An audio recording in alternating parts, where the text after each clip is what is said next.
open up to public comment if anybody's got anything to say. Bob? Yeah, I think you overlooked one item that might be in your correspondence packet.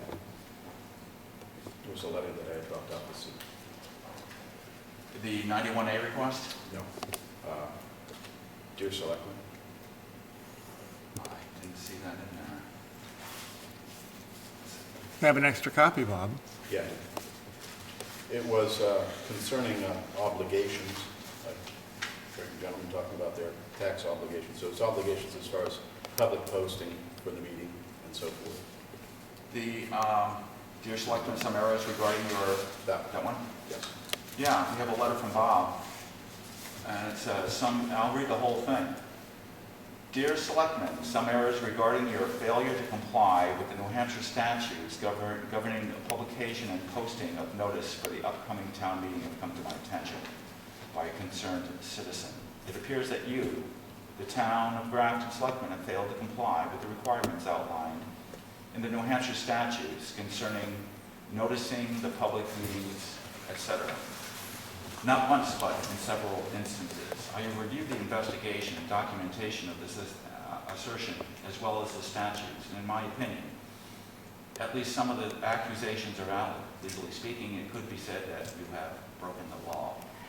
1, the law requires a posting at the place of meeting at least 14 days prior to the meeting. Please see New Hampshire RSA 39.5.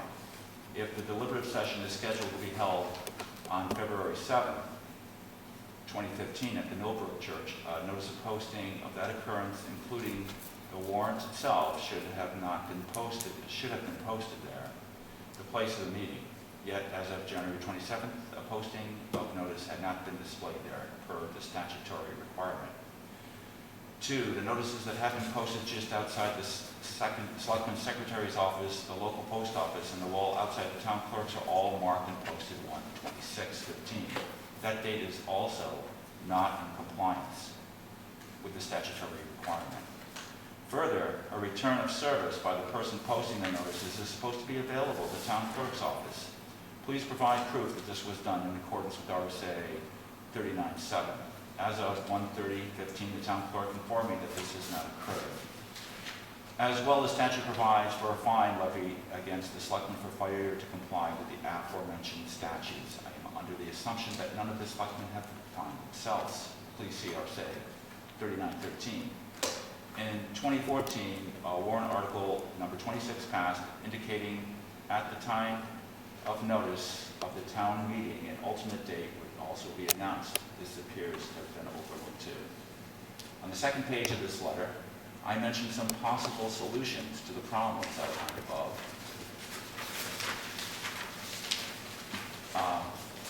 The concerned citizen has mentioned one solution under consideration is seeking relief via the Superior Court. In other words, the emergency action seeking to have the court rule that the meeting cannot take place on February 7th, and that the selectmen must comply with all the laws concerning the proper notice to the public before any meeting can be held.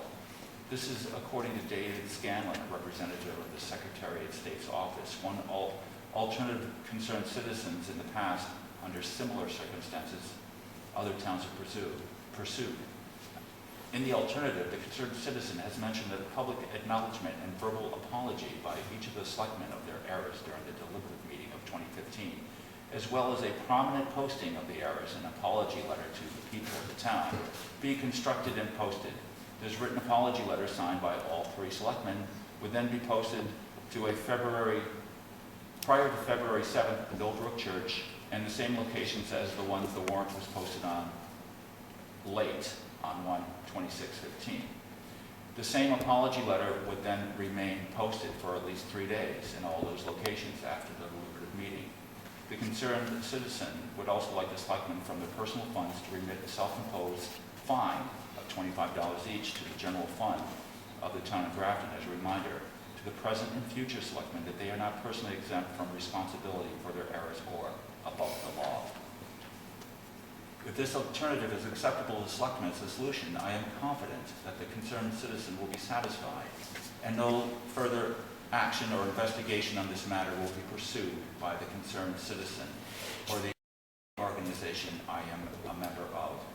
As the nature of this matter has elements of timeliness to it, I ask that your written response be available for my pickup at the Selectman's office in Grafton no later than Monday, February 2nd, 2015 at 1 p.m.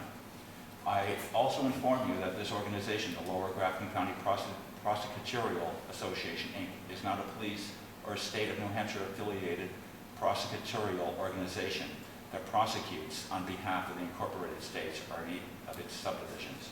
Rather, it is a private organization registered with the New Hampshire Secretary of State's office in 2014. Our mission is to hold government accountable and expose government fraud, etc. No member at this time is a lawyer, nor do we practice law or hold ourselves out to be public lawyers. In the event that you have any questions or concerns, please contact me for the purposes of this matter. Being a new organization, we're temporarily using this contact information until we can acquire more suitable office space and a post office address. I look forward to cooperating and resolving this and any future matters, so at least costs to the captive taxpayers will be incurred. Sincerely, Robert Constantine. And I think in the letter it said that a written response is requested by Monday, February 2nd at 1 p.m. We had a response ready at 11 a.m. on Monday, but nobody has stopped by to pick it up, and I'm not finished. Sure. I'm going to read our response, Sure. if it's okay with you. Sure. Okay. Dear Mr. Constantine, thank you for your letter dated January 30th, 2015. First, let me address your claim that we failed to post notices 14 days before the meeting.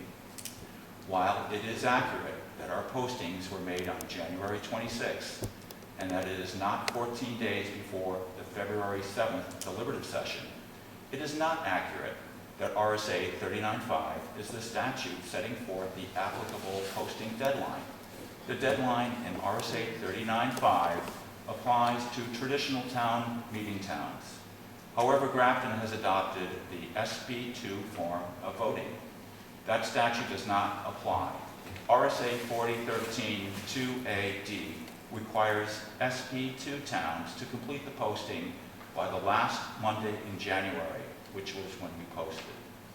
You are correct, however, that we overlooked the required posting at the place of the meeting, which we regret. This apparently occurred because this year we changed the location of the deliberative session. We did post at the town clerk's office, the town office, the post office, and the fire station, where the actual voting will occur in March. However, the Millbrook Church was overlooked.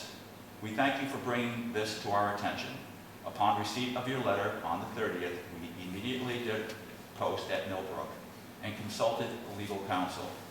We are advised that we should proceed with the deliberative session and March voting, although we may have to follow the town meeting legalization statute, which provides a remedy when procedural mistakes like this occur.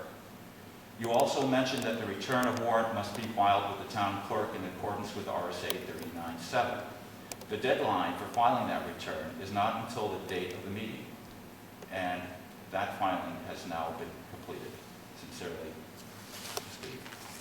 Thank you.